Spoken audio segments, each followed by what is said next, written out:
Presenting Orson Welles as the Third Man.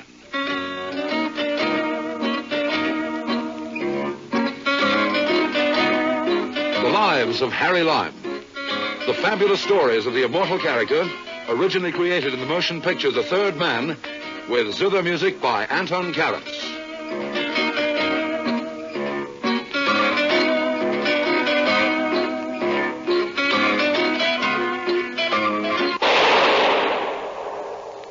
That was the shot that killed Harry Lime. He died in a sewer beneath Vienna, as those of you know who saw the movie The Third Man. Yes, that was the end of Harry Lime. But it was not the beginning. Harry Lime had many lives, and I can recount all of them. How do I know? It's very simple. Because my name is Harry Lime.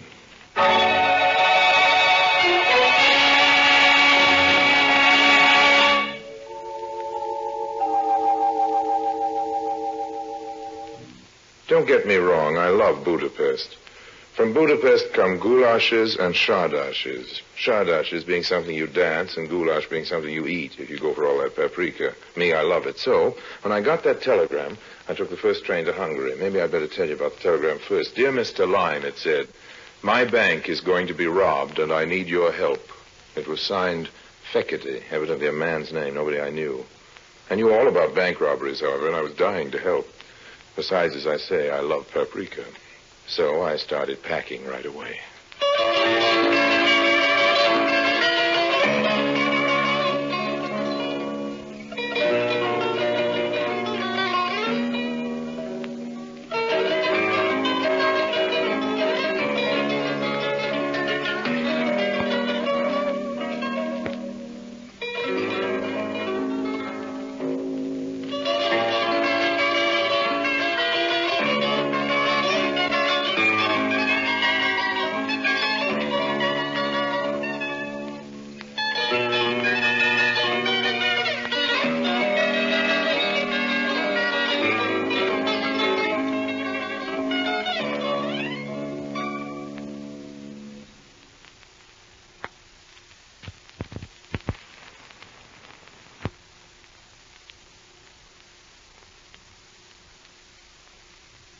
And now Orson Welles as Harry Lime, the Third Man, in today's story, Too Many Crooks.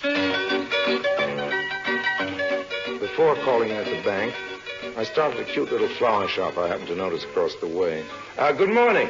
Would you give me something for my buttonhole? Why, Lily.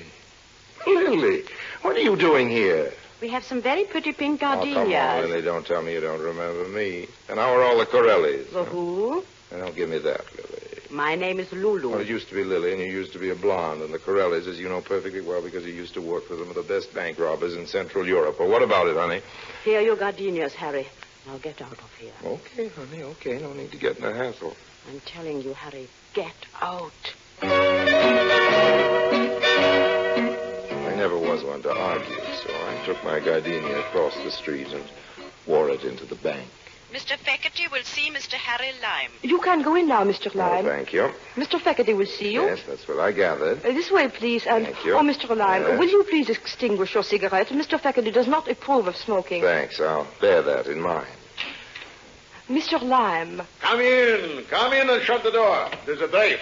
Do you mind if I sit down, Mr. Fekete, or is there a rule against that? Sit down. You're a very impertinent young man, but I don't mind that. I am an impertinent older man. We ought to get along together very nicely. What's your proposition, Mr. Fekete? Yeah. What do you mean? Just what I said. What's your proposition? Listen to me, Lime. I don't make propositions. I consider them. Have it your own way, Fekete. I'm a big boy now, and I'm not so easily impressed. What do you mean, impressed? All this big desk, double secretary, Mr. Fekete, will see you now. Mr. Fekete doesn't approve of smoking, busy executive hoopla. May go down very well with the bumpkins who give you their money to invest.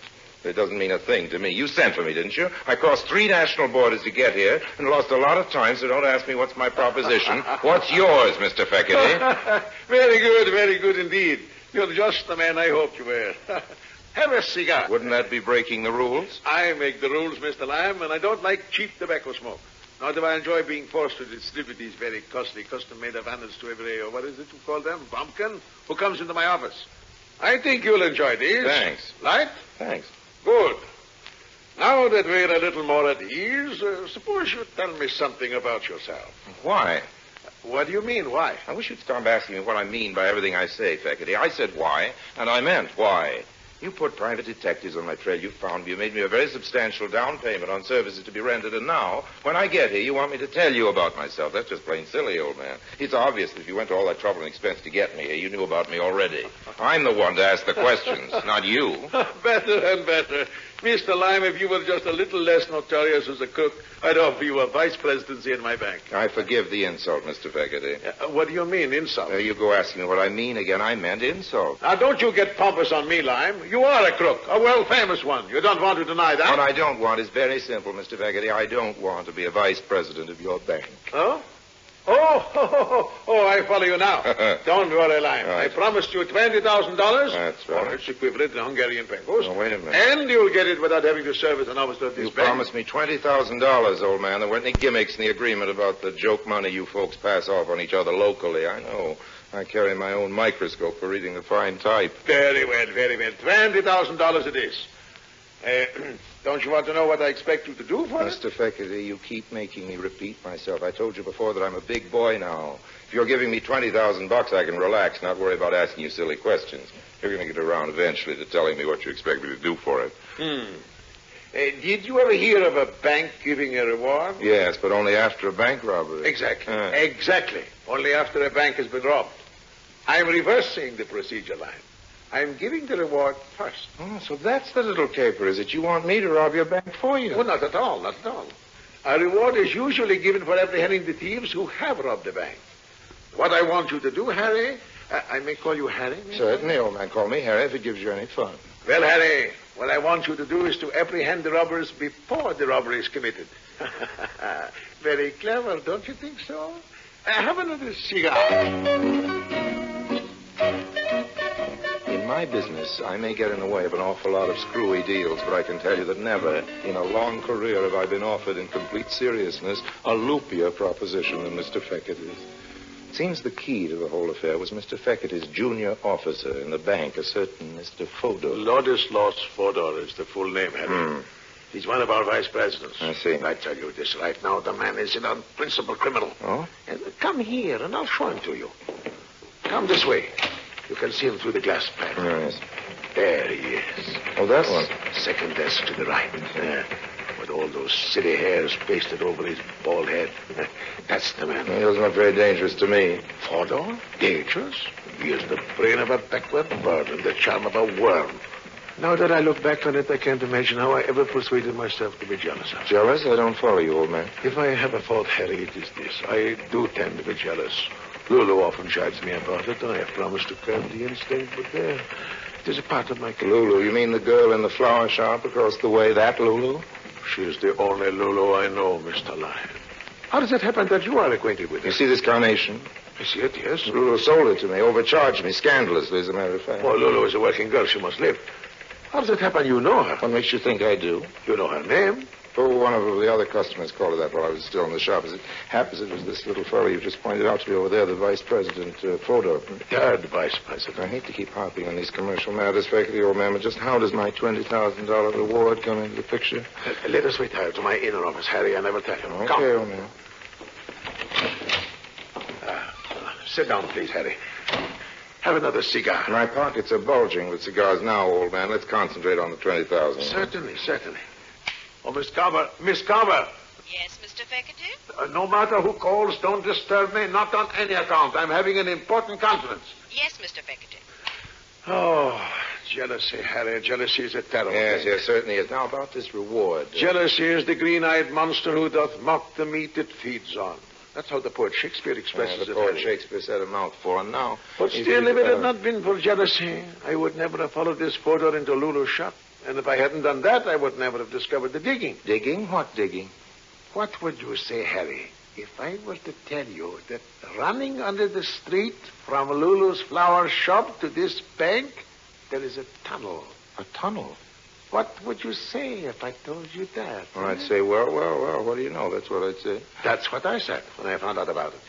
And that's why I say now that I mustn't ever forget to be grateful to jealousy. Particularly since I've discovered that there's nothing between Lolo and Fodor. Or nothing serious. And do you know what I'd say to that? No? A couple of rude words. Yeah, but why? Why? You find them scrabbling away together like a couple of chubby moles, digging away in the general direction of your bank vault, and you say there's nothing serious between them? There isn't, I'm sure of that. I have Lulu's file. And besides, what could she possibly see in a fat little nonentity like Fodor? No, the only one who thinks it's serious is Fodor. And that's the whole point. Fodor is a dupe, a mere cat's paw in the conspiracy. Oh, yes? And who's the mastermind? I am. Uh-huh. And what does Fodor think about that? He languishes in ignorance. He knows nothing. And to think that he aspires, he dares to aspire to my position in the bank. And how does Lulu fit in? I must tell you that Lulu has given me some reason to hope that she will someday make me the happiest man in the world. And how would she do that? By giving up Fodor or sending you a big bouquet of roses? Let's get down to cases, old man. Wedding bells can ring out from Buda to Pest and back again, but I won't be there to throw any rice unless I get paid. What is it exactly you want from me? Lessons on how to help Fodor and Lulu rob your bank? Fodor's going to do the robbing, and besides, it isn't my bank. I'm only a salary And officer. then Fodor gives you the money to give to Lulu, is that Certainly it? not. Certainly not. That would be silly. That's just what I was thinking. No. Every day, Fodor is supposed to take the paper money from the various cages and place it in the vault. Yeah? This is his responsibility. Yeah. Tonight, however, he will not do this. He will leave the money outside the vault, hidden in a large filing cabinet. Oh, yeah. Oh, the entire plan has been carefully worked out, I can assure you. All I can say is this Fodor of yours is a very cooperative type of cat's paw. Don't call him this Fodor of yours. He isn't. He's no Fodor of mine. Have it your own way, old man. What comes next? You, I suppose, huh? You come a half hour later with a dark lantern and a gunny sack. You wrap up the money, join Lulu, who's been waiting for you across the street in the flower shop, and the two of you, hand in hand, move off down the road into the sunrise and also into the very choicest Hungarian hooskow. What is a hooskow? A jail or prison, a place of forcible incarceration, a lockup for bad little bank robbers. Not at all, not at all. It is Fodor who goes to prison. Oh, yes? And how do you work that? That is one of the things I want you to arrange. Oh, I see. I'm going to have to earn that $20,000. I think we'll start by having it deposited in my name and in somebody else's bank, old man. Why now? And why another bank? Well, every bank in Budapest isn't going to be robbed tonight, so I think I'd prefer one of the others. And I'll take it now because I know you wouldn't want me to go to the police with what is, after all, a fairly sordid little Go story. to the police, but that's blackmail. Oh, watch your language, old man. Blackmail's a nasty word. You know, all I want is protection for my poor little $20,000. I'll give you service for it, too, but I want to be absolutely positive that you're ready to meet your payroll. Very well. You'll have your money, but you will help me. I'm going to need a few more solid facts, old man. Well, it all began with this insane jealousy of mine for Fodor. Oh, yeah? I took to following him. He used to go into Lulu's flower shop at night long after it was closed. And one time he left the shutter unfastened and I went in. There were no lights in the shop itself, but I could hear voices from the basement below. I opened the trapdoor very carefully so as not to be heard. And what do you think I saw? You saw Lulu, Fodor, and 3 men all hard at work digging a tunnel. Yeah. How did you know? I didn't, I guess. After all, you told me there was a tunnel. But the 3 men, how did you know about them? Still guessing. It's pretty obvious that Mr. Fodor and Lulu couldn't dig much of a hole without getting some help. Tell me this. It was Lulu who persuaded you to call me in on this deal, wasn't it? How did you know that? Still just guessing, old man, just guessing. Now, let me guess on for a minute and stop me when I'm wrong. When you saw what Lulu and Fodor were doing, you went home and brooded for a while, and then a few days afterwards you confronted her. It was the next day. Oh, okay, it was the next day. And Lulu admitted she was planning to rob the bank, but said she was just using Fodor, and you were the only one she really cared about. And if you joined the party, it's you she'd run off with, leaving Mr. Fodor holding the bag.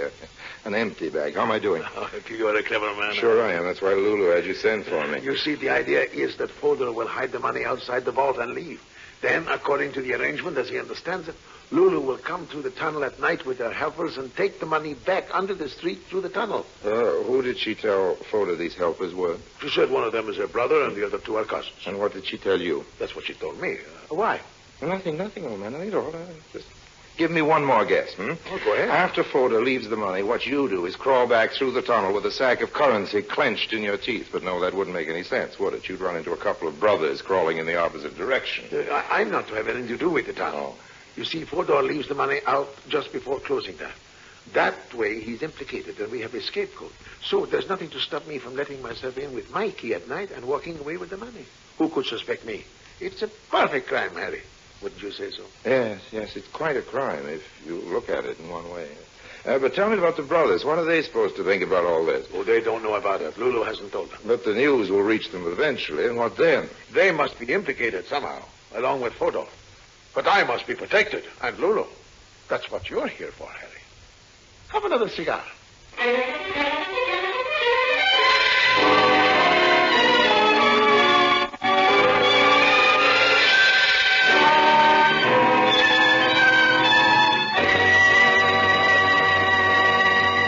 Orson Welles returns in just a moment as the third man.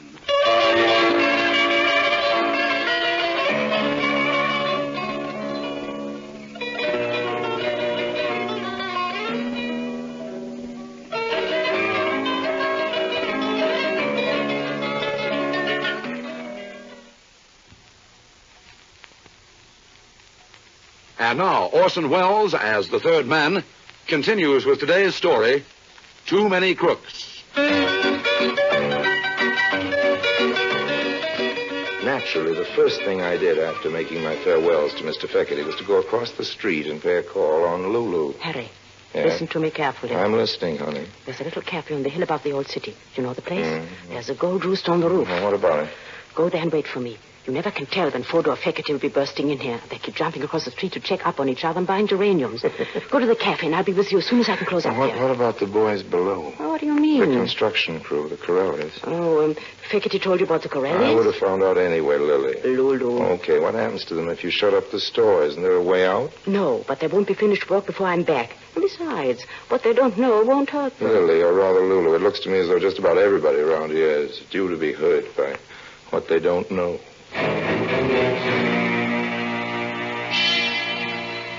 I found the Gold Rooster and sat down on the terrace of the restaurant to wait for Mr. Feckerty's fiancée.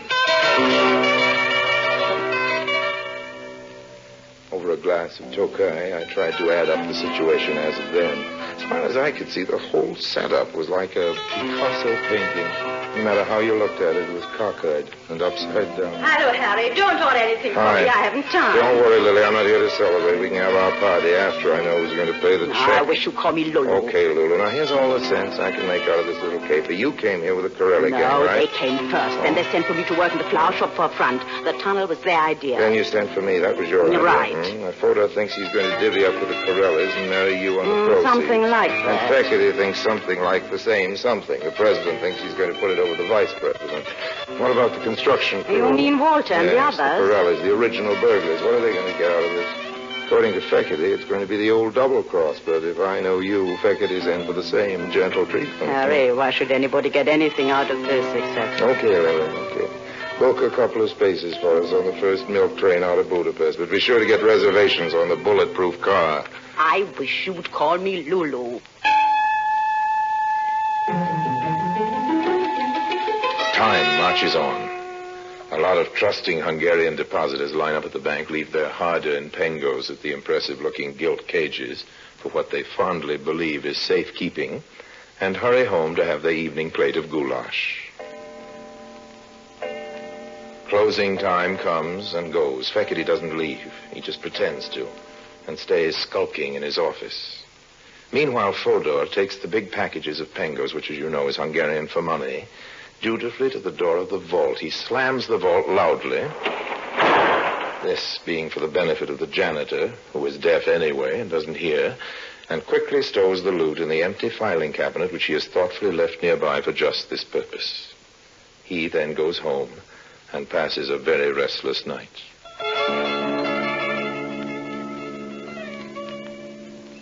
The moon rises over the city and winks at its own reflection in the Danube. A lot of good Hungarians are in their beds. The others are all in a nightclub called the Arizona, dancing a Shardash. They do not come into this story, so we'll leave them dancing. Down onto the street, the Corellis, those adept bank robbers, continue to dig. They are putting the finishing touches on their tunnel, and we will not listen in on them because their conversation is very vulgar indeed.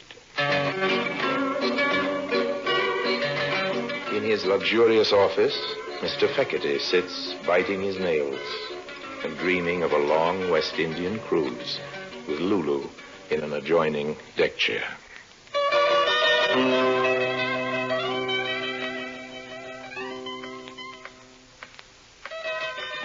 As the gang in the tunnel understand it, when the clock strikes 12, they are to open the secret trap door which they have previously prepared inside the bank, a section of tiling near the vault, go to the filing cabinet and take out the money which Fodor has left there. thus eliminating the noise and inconvenience of breaking into the vault, and, first closing the loose tile after themselves, scuttle back with the loot under the street, into the flower shop, out into the night, and as far away from Hungary as possible. As I say, that's the way the gang in the tunnel understand it.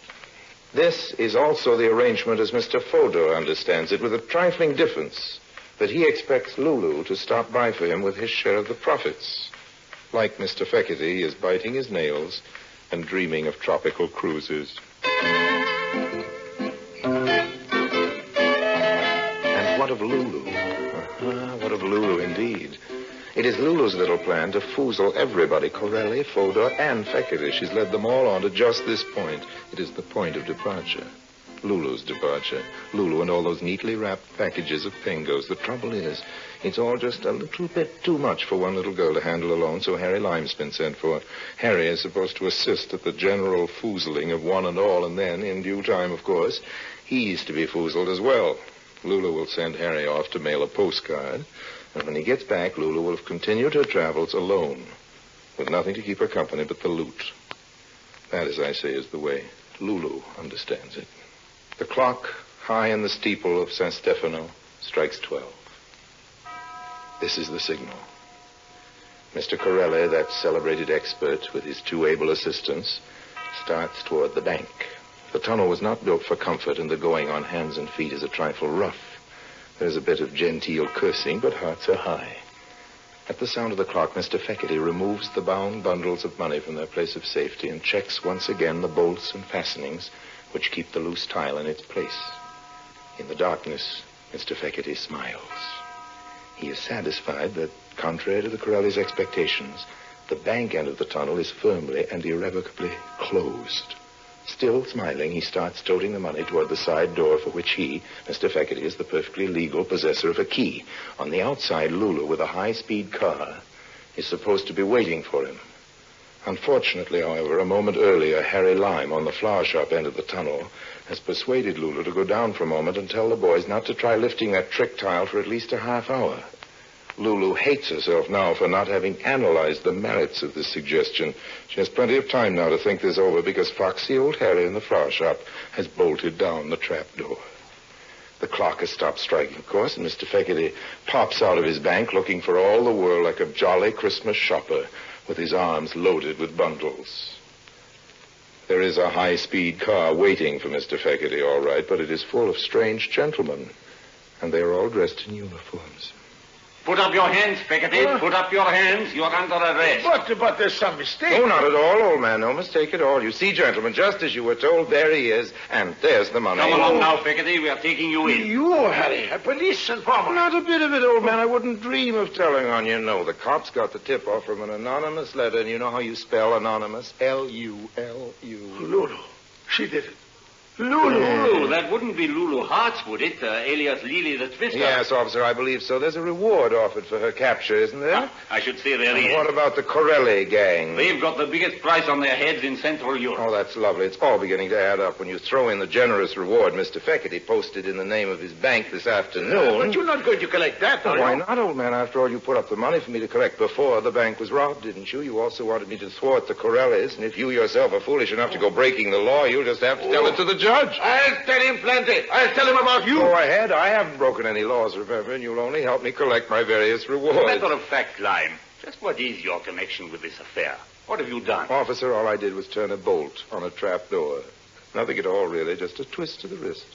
And now, if you've got some spare handcuffs ready, I think we better open it up again. The folks down below may be getting a little fretful, and I think they'll appreciate a change of scene. If you'll come with me, officer, I'll show you the place. Really, Mr. Lime, I can't tell you how grateful. Please, old man, don't mention it. Pleasure, I assure you.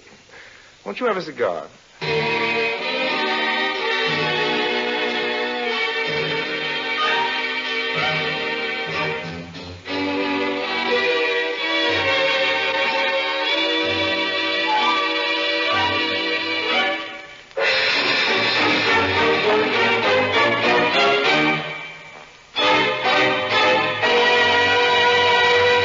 Harry Lime returns in just a moment.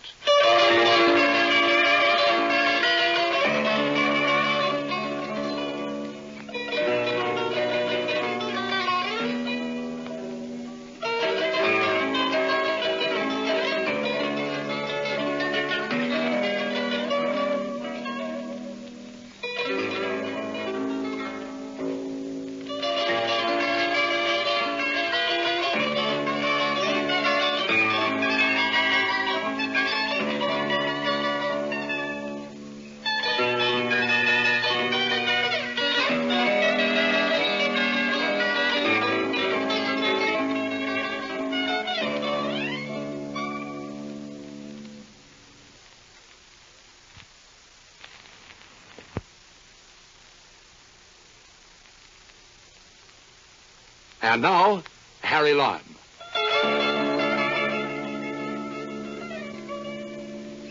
You know, friends, I had thought of substituting those fat packages of pengos for the same weight of old newspapers. But the rate of exchange wasn't so good on the pengo just then, so I resisted the temptation. After all, as Mother always said, too many crooks spoil the goulash.